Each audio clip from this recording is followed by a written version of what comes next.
સુરતથી વિગતો છે। યોગી ચોકમાં યોગ ગુરુ પ્રદીપ સામે ગંભીર આક્ષેપ લાગ્યા છે। મહિલાઓ પાસેથી ફંડ ઉઘરાવી આશ્રમ બનાવ્યાનો આક્ષેપ છે। ધોરણ પારડીમાં આશ્રમ બનાવી આસ્થાના નામે ખેલ પાડ્યાના આક્ષેપો થઈ રહ્યા છે। મહેશ વાઘાણી અને તેમના ગ્રુપ દ્વારા ગંભીર આરોપો લગાવાયા છે। અલગ અલગ સતીઓના નામે ગ્રુપ બનાવી લાખો રૂપિયાનું ફંડ ઉઘરાવવામાં આવ્યું। અગાઉ વિરોધ કરતા ઝેરી દવા પી ખોટા કેસો કર્યાનો પણ આક્ષેપ કરાયો છે। મહેશ વાઘાણીએ પોલીસની કામગીરીને બિરદાવી છે।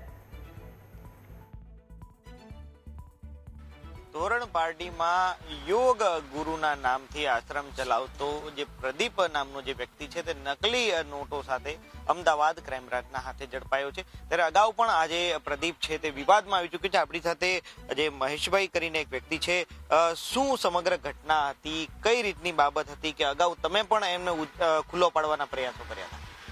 જે તે ટાઈમે યોગી ચોક વિસ્તારની અંદર સરદાર ફાર્મમાં આ વ્યક્તિ પોતાની સંસ્થા ચલાવીને યોગ શીખવાડવાના પેતરા કરતો હતો।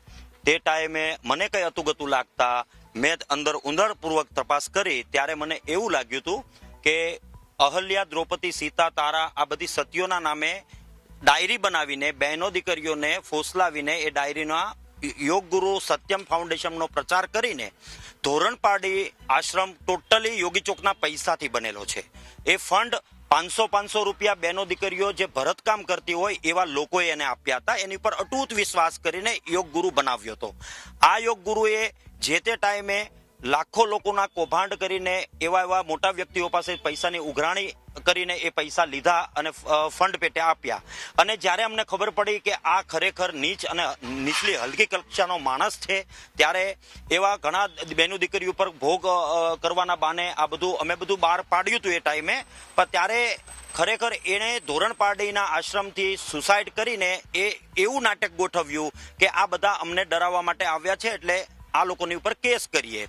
ત્યારે જે તે ટાઈમે અમારી ઉપર ફરિયાદ પણ આ લોકોએ કરી હતી ને જે પણ અદાલતની અંદર અમે લોકોએ એ બધું લડીને ત્યારે પૂરું કર્યું હતું। પણ ત્યારથી લઈને આજ દી સુધી હજી પણ મને વિશ્વાસ હતો ને હું એની પાછળ બધું મહેનત કરીને ભેગું મટીરિયલ્સ કરતો હતો અને મેં અનેક પુરાવા બધા પોલીસને આપ્યા છે। અને એ વસ્તુમાં ખરેખર એ સત્ય એ જ હતું કે આ એક વ્યક્તિ યોગ ગુરુ હતો જ નહીં, એ હંમેશા ભોગ ગુરુ જ હતો અને પૈસાના વેપલા કરીને પોતાનો પરિવાર ચલાવવાની કોશિશ કરતો હતો। અને આ વાત તદ્દન સત્ય આજે પુરવાર થઈ છે। આજે ગુજરાત પોલીસને ખૂબ અભિનંદન એટલા માટે આપવાનું મન થાય છે। હર્ષભાઈ સંઘવીને ગૃહમંત્રીને એટલે અભિનંદન આપવાનું મન થાય છે કે આવા પાખંડીઓને જાબાઝ પોલીસે એને ઉઘાડો પાડવાનો જે કારસો ઘડ્યો એમાં પાટીદાર સમાજને ખરેખર ખૂબ હર્ષ અને લાગણી ઉત્પન્ન થઈ છે આજે।